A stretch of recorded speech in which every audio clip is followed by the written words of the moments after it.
Vous êtes madame? C'est clair. Martina. Martina. Martina, c'est d'origine allemande. Mais depuis... oui, c'est ce que j'allais vous demander. Vous résidez en Allemagne, vous êtes venu sur Château-Ponsac. Non, j'habite dans la région, dans la forêt de la Creuse, depuis 20 ans en fait.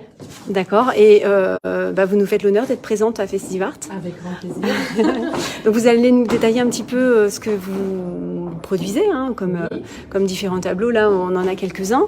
Vous venez de m'expliquer, parce qu'on s'est un petit peu vu avant, que ces tableaux font partie d'un projet que vous avez intitulé Impulsion. Très bien. Impulsion. Et puis il s'agit d'un travail plutôt graphique, entre la calligraphie et le dessin. C'est pas un travail d'aquarelle classique, figuratif, comme on le voit très souvent. Chose que je fais aussi, que j'expose ailleurs. D'accord. Et là, j'avais vraiment envie de présenter ce projet, puisqu'il est un peu atypique, et puisque je pensais qu'il y a une petite place pour cela à Château-Ponsac. Et du coup, voilà, ça commence avec un travail dans la ligne. C'est une plume à l'encre que j'utilise sur un papier, soit de l'encre noire sur un papier blanc, soit de l'encre blanche sur un papier noir. Et il s'agit de joindre un élément artistique qui est la ligne, tout simple, et une impulsion qui émerge évidemment, comme vous me le demandiez, dans ma conscience. C'est une idée, c'est une imagination. Alors je vais me donner un mot, par exemple, je veux dire un couple se forme et s'unit. Je regarde cette ligne, je la trace à répétition et je m'imagine qu'est-ce que ça fait en moi un couple qui s'unit. Ça fait deux impulsions qui se lèvent et qui à la fin se rejoignent. Et ça fait un effet graphique, mais pour moi c'est comme un langage qui raconte une histoire.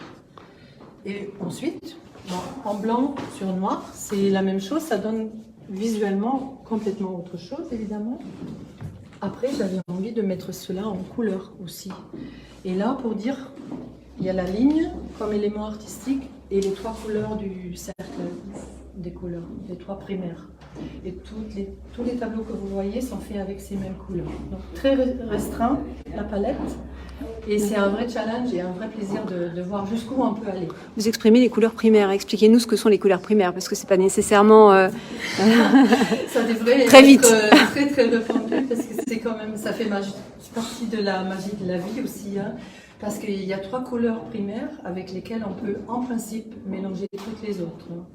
Et pour moi, c'est comme la ligne ou comme d'autres éléments artistiques, c'est quelque chose que nous n'avons pas inventé les humains. On les a découverts, mis dans un système, modélisés, etc.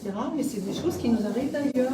Et le fait que trois couleurs sont dans un cercle et se répandent en complémentaire, toujours de la même façon, que quand vous regardez du rouge, vous allez voir la complémentaire après, comme moi, comme toute autre personne, c'est magique, je trouve. De manière inconsciente en fait, détachée dans le corps qui le fabrique, qui fabrique la couleur complémentaire. Elle n'est pas physique, il faut dire aussi un petit aspect spirituel là-dedans. D'accord. Et c'est le plaisir et l'amour de ces couleurs qui me fait travailler après avec la palette restreinte.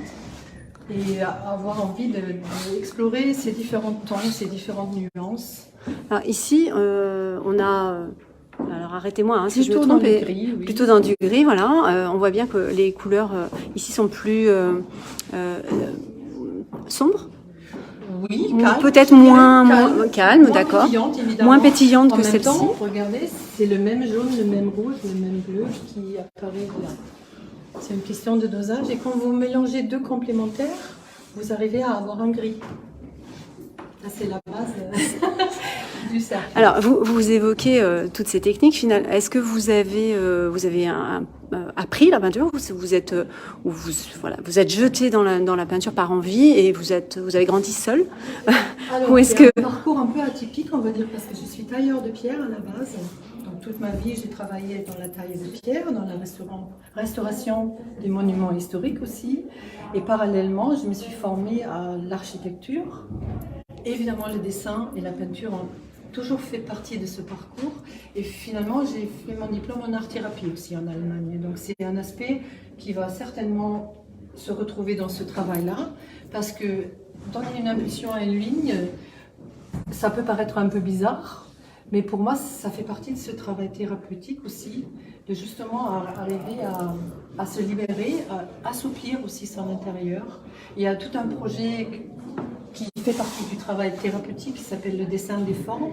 Je vais probablement faire un stage l'année prochaine ici avec Maurice, où il s'agit de dessiner de grandes formes ou de mettre en mouvement de grandes formes pour affecter la respiration, pour atteindre la respiration et une souplesse intérieure. Justement. Et se laisser aller, peut-être enlever ses filtres? Se laisser aller, avoir accès à une autre couche de nous-mêmes, c'est un peu comme un ascenseur intérieur. Et puis explorer surtout. On n'a pas besoin d'être malade pour faire ça. Hein. L'art-thérapie, c'est quelque chose que, moi je dirais, elle fait partie de l'hygiène de vie. On peut prendre soin de soi, explorer des petits recoins, arranger des choses qui sont peut-être un peu encombrantes. C'est tout un outil de vie, je dirais. Grand plaisir, grande joie. Et puis ce travail est certainement issu de ces études-là. Alors, on voit des cadres très naturels autour de vos toiles. J'ai la chance d'être mariée à un menuisier. Du coup, pendant quelques temps, il n'a pas eu le droit d'aller dans son atelier parce que c'est moi qui fabriquais ces cadres, justement, avec son aide, évidemment. Parce que ce travail, je trouve, il n'a pas besoin d'un passe-partout. Il vaut mieux avoir un cadre large qui correspond à ces temps de terre aussi, à ces temps naturels. Et voilà, j'avais très envie de voir ce vieux châtaignier. C'est la question que j'allais vous poser, c'est du châtaignier. D'accord. Vos productions sont à vendre ici, à Festivart. Pour autant, on peut vous les acheter en dehors de Festivart. Vous pouvez toujours me contacter dans mon atelier. Pour le moment, je n'ai pas encore de site internet ou de moyen de vendre ou exposer mon travail sur internet. Ça va venir, je l'espère. Si vous êtes intéressé par un stage ou vouloir acheter un tableau, contactez-moi directement pour le moment. Donc aux coordonnées que l'on vient de voir. Voilà. Très bien. Merci beaucoup. Ah si, on a oublié deux toiles derrière. Hein. Oui, vous voyez, on allait se quitter sans avoir vu ces deux toiles. Vous voyez aussi les variations. J'ai pas forcément envie de répéter.